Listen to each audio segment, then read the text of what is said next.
et des enfants innocents, informés par l'art de la لك famille. ينصر دينك.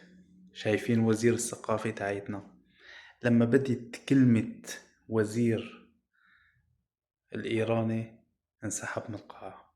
لكن لما يكون الوزير ابن الثورة بتذكر شو عملوا كلاب إيران بالشعب السوري، والإيراني كيف قتلوا بالشعب السوري وعاشوا فساد بسوريا، أكيد رح يقوم ويخرج من القاعة، لأنه ابن الثورة كرامته ما بتسمح له حتى يسمع الكلام النجس من هذا الوزير. اليوم سوريا قالت وانتفضت ضد إيران وقالت لها برا اطلعي من سوريا. اليوم سوريا حرة، صاحبة قرار تعمل اللي شيء بتماشى مع مصالح شعبها، والشعب السوري ما رح ينسى حدا وقف ضده ولا حدا شارك بقتله.